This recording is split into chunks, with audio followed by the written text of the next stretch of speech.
दोस्तों नमस्कार। आज हम सरकारी पत्र के बारे में बताएंगे कि जो कि आईएएस, पीसीएस या समीक्षा अधिकारी में आते हैं। ये विभिन्न प्रांतों के लोक सेवा आयोग तथा अन्य परीक्षाओं में पूछे जाते हैं। तो देखिए, सरकारी पत्र है, इसे ऑफिशियल लेटर भी कहते हैं और इसमें तीन चीजें आपको जाननी है विशेष तौर पे। एक तो सरकारी पत्र की परिभाषा पूछी जाती है, दूसरा प्रारूप पूछा जाता है या उसमें कुछ मैटर दे करके सरकारी पत्र लिखने के लिए कहा जाता है। लेकिन अगर आपको प्रारूप याद है तो सरकारी पत्र आप लिख ले जाएंगे। और तीसरी चीज पूछी जाती है इसकी विशेषताएं। तो तीन चीजों पर आज हम चर्चा करेंगे। देखिए, सरकारी पत्र की ये खासियत होती है, संक्षिप्त और सटीक लिखा जाता है, कम शब्दों में लिखा जाता है, यानी काम की बातें ही लिखी जाती हैं। तो इसी को ध्यान में रख करके इसकी परिभाषा आपको तय करनी है। तो सरकारी पत्र की परिभाषा क्या है, ऐसे आप सिंपल वे में याद करिए, इसमें कोई बहुत कठिन शब्दावली का प्रयोग मत करिए ताकि एग्जाम में भी याद रहे। क्योंकि सबसे बड़ी चुनौती ये होती है कि एग्जाम हाल में आप अच्छी तरह से कॉपी में लिख ले जाइए। तो ऐसे सिंपल आप याद कर लीजिए कि सरकार के कामकाज में प्रयोग होने वाले पत्र को सरकारी पत्र कहते हैं और सरकारी पत्र को ही शासकीय पत्र कहा जाता है। इसकी एक विशिष्ट शैली होती है और इसे एक संक्षिप्त शब्दों में लिखा जाता है। इसका प्रयोग सरकारी विभागों आबलिक कार्यालयों में किया जाता है। इतनी बातें आप लिख देते हैं तो आपकी परिभाषा पूरी हो गई और इसमें से कोई भी अंक नहीं कटेगा। लेकिन एक बात है, परिभाषा सटीक लिखने के साथ साथ ये भी है कि इसकी जो वर्तनी होती है, पूर्ण विराम होते हैं या विराम चिन्हों का प्रयोग होता है, इसको भी सही ढंग से करिए। तो देखिए, परिभाषा हमने यहाँ बोर्ड पे लिख भी दिया है। आप चाहें तो इसका शॉर्ट स्क्रीन ले करके एक नोट्स भी बना सकते हैं ताकि इसे आप एग्जाम में याद करके अच्छी तरह से लिख सकें। तो देखिए, परिभाषा हमने लिखा, ऐसे सेम आप लिखिएगा। सरकार के कामकाज से संबंधित पत्र को सरकारी या शासकीय पत्र कहते हैं। इस पत्र का प्रयोग सरकारी विभागों आबलिक कार्यालयों द्वारा किया जाता है। पूर्ण विराम। अब यहाँ पे लाइन चेंज कर दीजिए और लिखिए, सरकारी या शासकीय पत्र का एक निश्चित प्रारूप होता है तथा इसे संक्षिप्त एवं विशिष्ट शैली में लिखा जाता है। पूर्ण विराम। ऐसे आप परिभाषा सटीक इसका लिखिए और देखने में भी अच्छा लगे ताकि इसमें अच्छे अंक मिले। अब देखिए, इसमें बात आती है कि प्रारूप इसका कैसे बनाएं। तो प्रारूप इसका आप एकदम सटीक बनाएंगे। प्रारूप के बारे में हम बता रहे हैं कि कैसे आपको प्रारूप बनाना है।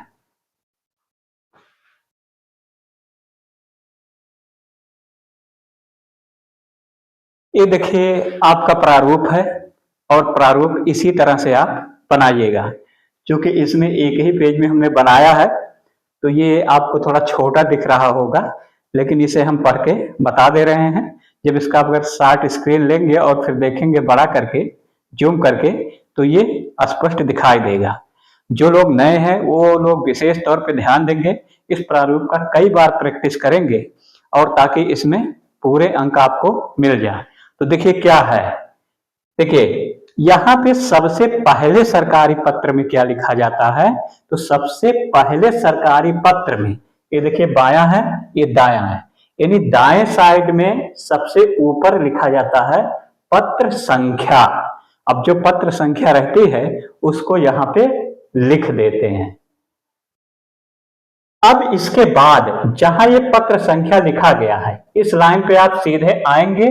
यहाँ पे इसके नीचे थोड़ी सी नीचे आप लिखेंगे प्रेषक। प्रेषक का क्या मतलब होता है कि प्रेषित करने वाला या पत्र भेजने वाला ही प्रेषक होता है। तो सरकारी पत्र में प्रेषक का नाम लिखा जाता है। जो भी नाम रहेगा आप ए बी सी या का खा गा यहां लिखेंगे। और पद नाम लिखा जाता है, किस पद पे है, यानी सचिव है, अनुसचिव है, विशेष सचिव है, क्या है, पद का नाम लिखते हैं। उसके बाद लिखते हैं शासकीय पता, यानी शासकीय पता उसका क्या है, कार्यालय क्या है। उसके बाद यहाँ पे लिखेंगे, फिर लगाएंगे पूर्ण विराम। इस पे विशेष ध्यान दीजिएगा कि नाम के बाद जो लिखेंगे आप यहाँ पे लगाएंगे कामा, इस पद नाम के बाद कामा और शासकीय पता के बाद पूर्ण विराम। क्योंकि पूर्ण विराम लगाना जरूरी है, क्योंकि इसमें इसी पे आपको अंक निर्भर करते हैं कितने मिलेंगे कि आपने उसमें कामा, पूर्ण विराम और चीजों का प्रयोग किस तरह से किया है। तो इस तरह से आपका प्रेषक हो जाएगा। अब ये होता है सेवा में। सेवा में का मतलब होता है कि किसके पास पत्र भेजा जा रहा है, यानी पत्र पाने वाला ही सेवा में लिखा जाता है, जिसे आप प्रेषित भी कहते हैं। सारे रूप में हमने बताया है कि प्रेषक और प्रेषित, तो प्रेषित ही क्या है, सेवा में। तो प्रेषित में देखिए सरकारी पत्र में क्या लिखा जाता है, यानी सेवा में क्या लिखा जाता है। तो यहाँ पे दो चीजें लिखी जाती हैं, एक पद नाम लिखेंगे और दूसरा इसका शासकीय पता। तो पदनाम के बाद यहाँ पे कामा लगाएंगे और शासकीय पता के बाद यहाँ पे पूर्ण विराम लगाएंगे यहाँ पे। अब देखिए सरकारी पत्र की एक खास बात और देखेंगे कि यहाँ पे थोड़ा सा जगह आप छोड़ करके लिखिए यहाँ पे, क्योंकि यहाँ पे आपको लिखना अनुभाग। अनुभाग यहाँ पे पूरा ये जो आपका बॉर्डर है, लाइन है, इससे सिटा करके लिखा जाता है। तो एक लाइन तो आपकी ऐसे देखिए इधर से ऐसे सीधे बनेगी यहाँ पे, इससे थोड़ा सा छोड़ करके लिखेंगे, ऐसे सीधे बनेंगे यहाँ पे, और इस अनुभाग को यहाँ पर लिखेंगे। इस पे बहुत प्रैक्टिस करिएगा, क्योंकि एग्जाम में अक्सर ये भूल जाता है और जल्दबाजी में हम इसको यहाँ पे हाशिए से सिटा करके लिख देते हैं। अनुभाग फिर मजबूरी में इधर लिखना पड़ता है, क्योंकि जो उसमें प्रश्न पत्र आपका मिलता है, कॉपी मिलती है, उसमें उतना ही जगह रहता है। अगर उसको आप गलत काट दिए तो फिर जगह ही नहीं बचेगी। तो इसलिए इसको बहुत ही ध्यान दीजिएगा। तो यहाँ पे किनारे अनुभाग एकदम लिखेंगे, डैश डैश दे देंगे। अनुभाग के बाद कौन सा अनुभाग है यहाँ पे। इसके बाद इसी के सामने अनुभाग के स्थान लिखेंगे, कौन सा स्थान है, प्रयागराज, दिल्ली या फिर लखनऊ, और उसके बाद क्या डालेंगे, दिनांक डाल देंगे इसी के सामने, अनुभाग के सामने स्थान और दिनांक। इतनी बातें हो गई। अब देखिए इसके बाद आपको लिखना है विषय। विषय का मतलब होता है कि पत्र किस विषय पर लिखा गया है, उसकी मूल थीम क्या है, वही आप इसमें डाल देंगे। और इसी विषय के ठीक नीचे एक संबोधन लिखेंगे, और संबोधन क्या है, महोदय। और पत्र की शुरुआत जो करेंगे, ये मुझे यह कहने का निर्देश प्राप्त हुआ है कि, अब आगे जो भी पत्र का विषय रहेगा उसको इसमें लिख देंगे। मुझे यह कहने का निर्देश प्राप्त हुआ है कि पत्र संख्या इतने इतने दिनांक इतने के संदर्भ में सूचना ग्रहण करें या प्राप्त करें, या ऐसा आदेश हुआ, इस तरह से जो भी विषय रहेगा उस तरह से लिखेंगे। और ये जैसे एक लाइन यहाँ पे पूरी हो गई यहाँ पे। अब मान लीजिए आपको लाइन चेंज करनी है, तो लाइन चेंज करते वक्त एक ध्यान रखिएगा कि यहाँ पे आप 2 डालेंगे, यानी ये दूसरा पैरा है। पहले पैरे में इसका क्रमांक संख्या 1 अंकित नहीं किया जाता है, ये सरकारी पत्र की विशेषता है। लेकिन जब दूसरा पैरा आप लिखेंगे, चेंज करेंगे, तो इसमें 2 डालेंगे। मान लीजिए तीसरा पैरा लिखना है तो 3, चौथा लिखना है 4, पांचवा लिखना है 5, जैसी जितनी जरूरत हो उतना लिखेंगे। अब यहाँ पे जब ये पूरा हो गया, यहाँ पे पूर्ण विराम। अब देखिए यहाँ पे अगर मान लीजिए संलग्नक आपको लगाना है, किसी किसी पत्र में संलग्नक लगाया जाता है कि प्रमाण के तौर पे। क्यों? क्योंकि हमने जो बातें पत्र में लिखा है वो सही है, उसी का प्रमाण देने के लिए, प्रूफ देने के लिए कुछ आप संलग्न कर देते हैं। कुछ पत्रावलियां हो या कुछ और चीजें हो जो उसमें उपयोगी हो, तो संलग्न कर देते हैं, उसी को कहते हैं संलग्नक। अब संलग्नक में यहां संख्या 1 डालेंगे, और जो पहला संलग्न करेंगे उसको यहाँ लिख देंगे कि हमने ये पत्र संलग्न किया, कोर्ट का मैटर या संलग्न किया, इस तरह से लिख देंगे। उसी तरह से अगर दूसरा भी है दूसरा भी लिख देंगे, तीसरा भी है तीसरा, और लास्ट में यहाँ पूर्ण विराम बताते चले जाएंगे यहाँ पे। तो इस तरह से संलग्नक लिखेंगे।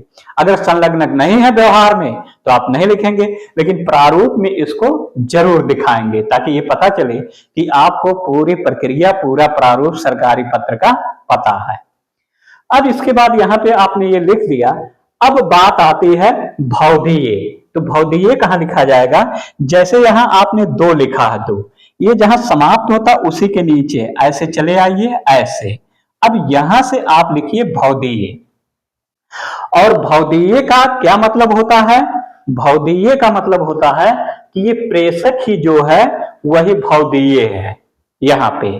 तो यहाँ पे क्या चीजें लिखी जाती थी? एक तो उसका हस्ताक्षर होता है, जो प्रेषक है पत्र भेजने वाला, उसका नाम लिखा जाता है, नाम क्या है और किस पद पे है, डीएम है या टीएम है, एसपी है, वो किस पद पे है, ये बातें आप लिखेंगे। अब देखिए कुछ लोग लिखते वक्त गलती कर देते हैं। यहां अगर नाम में आपने का खा गा लिखा है तो भौदीय में भी नाम में का खा गा ही लिखेंगे। अगर यहाँ आपने का खा गा लिख दिया, यहाँ ABCD, इसका मतलब नाम अलग हो गया, तो ये पत्र यहाँ पे गलत हो गया। बहुत बड़ा गलती है, बहुत बड़ा फॉल्ट है, और इसको ध्यान रखिएगा। तो यहाँ जो लिखेंगे पदनाम वही यहाँ भी लिखेंगे, पदनाम, नाम यहाँ वही भी नाम लिखेंगे। तो ये बातें ध्यान रखिएगा। अब देखिए यहां जब हो गया इसका सिग्नेचर, तो अब यहाँ पे ये लिखा जाता है पुनः पत्र संख्या और तद दिनांक। तद दिनांक का मतलब कि वही दिनांक जो यहाँ लिखा गया है। तो पुनः यहाँ पत्र संख्या जो यहाँ लिखा गया है, और तद दिनांक का मतलब यहाँ जो दिनांक है यहाँ लिखा जाएगा, स्थान का उल्लेख यहाँ नहीं होता। तो पत्र संख्या और दिनांक यहाँ पुनः लिख देंगे यहाँ पे। ये पत्र का रूल है सरकारी, तो इस तरह से आप लिखेंगे। अब इसके बाद आपने इतना लिख दिया, तो मान लीजिए आपके पास कोई प्रतिलिपि भी भेजना है। जैसे डीएम ने पत्र लिखा तो यह डीएम को प्रतिलिपि भेजना है, या डिप्टी एसपी को भेजना है, या किसी और को भेजना हो, तो वही होता है प्रतिलिपि, मतलब छाया कापी, फोटो कापी, प्रतिलिपि। अगर प्रतिलिपि भेजनी है तब ये लिखेंगे, लेकिन प्रारूप में तो आपको दिखाना ही, चूंकि आपको ये बताना कि हमें यह जानकारी है तो आप दिखाएंगे। तो प्रतिलिपि में क्या लिखेंगे? प्रतिलिपि निम्नलिखित को सूचनार्थ एवं आवश्यक कार्रवाई हेतु प्रेषित, मतलब सूचनार्थ और आवश्यक कार्रवाई हेतु प्रेषित है। यानी इसका उद्देश्य सूचना देना है और साथ ही साथ कार्रवाई भी होनी चाहिए, उसी के लिए प्रेषित का मतलब भेजा गया है। तो अब जितने लोगों को भेजा गया है उसकी संख्या 1 2 3 4 5 जितने भी लोग होंगे वहां संख्या यहाँ पे अंकित करते चले जाएंगे। अब देखिए जब यहाँ आप लिख दिए यहाँ, तो यहाँ समाप्त हुआ, तो ये लाइन यहाँ आप चले आइएगा यहाँ पे, इसी के नीचे लिखिएगा आज्ञा से, मतलब किसकी आज्ञा से ये प्रतिलिपि सूचनार्थ और आवश्यक कार्रवाई हो भेजी गई है उसके बारे में। अब ये प्रेषक भी हो सकता है या कोई और भी हो सकता है, ऐसी जरूरी नहीं प्रेषक ही हो। तो प्रेषक अगर है तो आप यही यहाँ पे हस्ताक्षर, नाम और पदनाम लिखेंगे, और कोई दूसरा है दूसरा लिखेंगे, लेकिन प्रारूप है तो आपको यही लिखना है। तो यहाँ क्या लिखेंगे? आज्ञा से, यहाँ पे हस्ताक्षर करेंगे, हस्ताक्षर लिख के छोड़ देंगे, करेंगे नहीं अपना हस्ताक्षर, हस्ताक्षर जगह छोड़ देंगे, नाम को हमेशा ब्रैकेट में लिखेंगे, यहाँ भी, और पद नाम लिख देंगे। ये शायद दिखाई ना दे रहा हो, छोटा दिख रहा हो, तो यहाँ हम बता देंगे, यहाँ आज्ञा से, हस्ताक्षर, फिर ब्रैकेट में नाम, और उसके बाद पद नाम। इस तरह से आप प्रारूप बनाइए, और प्रारूप अगर आप इस तरह से बनाते हैं तो आपको बहुत ही अच्छा अंक मिलेगा। तो इसमें जितने भी आते हैं ये कॉलम हमने बताया है कि शासकीय सरकारी पत्र का प्रारूप, इसको इसी तरह से आप बनाइए और इसका देख लीजिए या शॉर्ट स्क्रीन ले करके इसको बार बार प्रैक्टिस करिए। आप इसमें अच्छा स्कोर करेंगे, लेकिन ये है ये पूरी तरह से प्रैक्टिस करके एकदम दिमाग में अच्छी तरह से फिट कर लीजिए ताकि एग्जाम में कोई गलती ना हो। अब देखिए, अगर आपने प्रारूप बनाना जान लिया, इसकी परिभाषा जान लिया, तो इसका मतलब विशेषताएं लिखना आसान हो जाता है। तो अब हम बताएंगे इसकी विशेषताएं के बारे में कि सरकारी पत्र की क्या विशेषताएं हैं।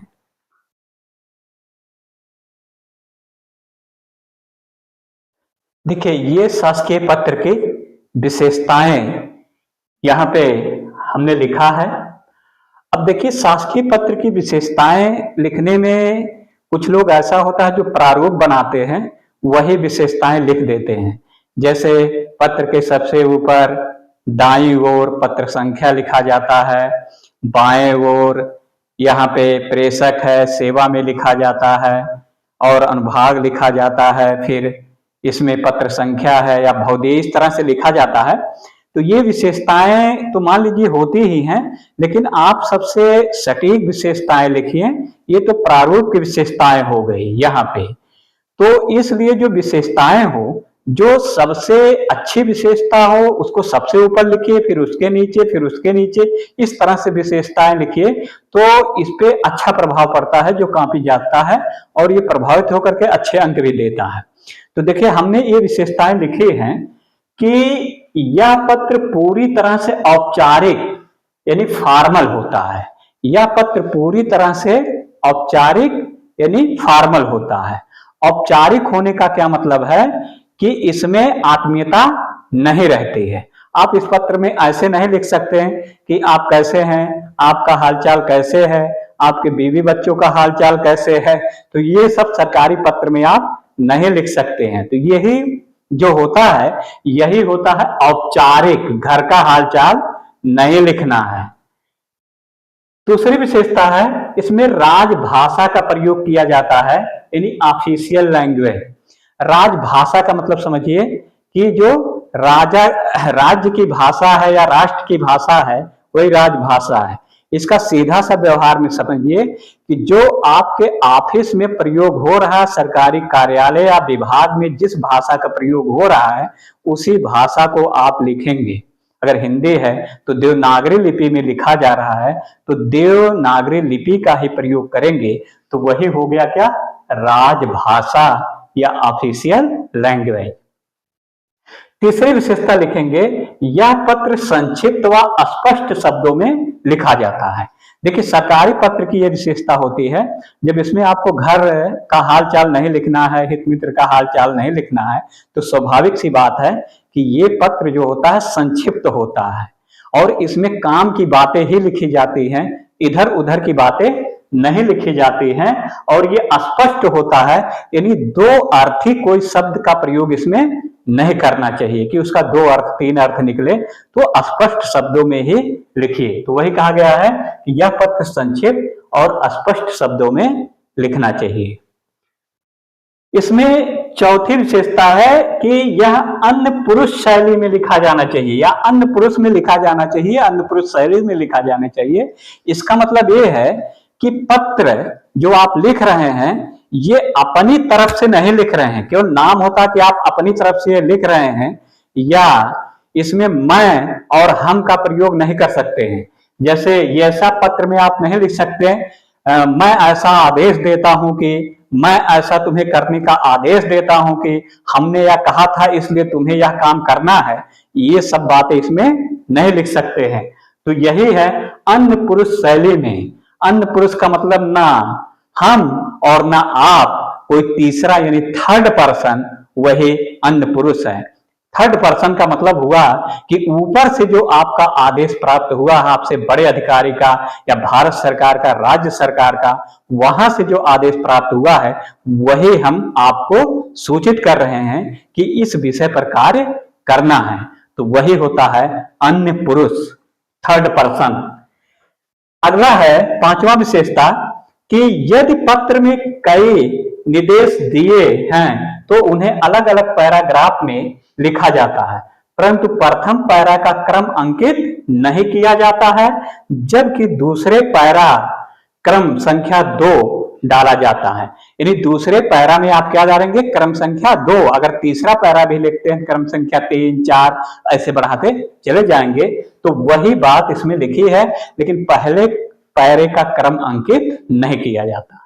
ये विशेषताएं हैं। इसमें और अगर आप विशेषताएं बढ़ाना चाहते हैं तो प्रारूप से कुछ विशेषताएं ले सकते हैं, लेकिन विशेषताएं जितना लिखना है आप इस सटीक लिखिए ताकि इसमें अच्छे अंक मिलें। क्योंकि अगर मान लीजिए परिभाषा, विशेषताएं, प्रारूप पूछा तो दो ही पूछता है, या तो परिभाषा या प्रारूप पूछे, या तो उसकी विशेषताएं प्रारूप पूछे, या परिभाषा विशेषताएं पूछे, या परिभाषा या कोई आपका मैटर दे दिया और लिखने के लिए, इस तरह से पूछता है।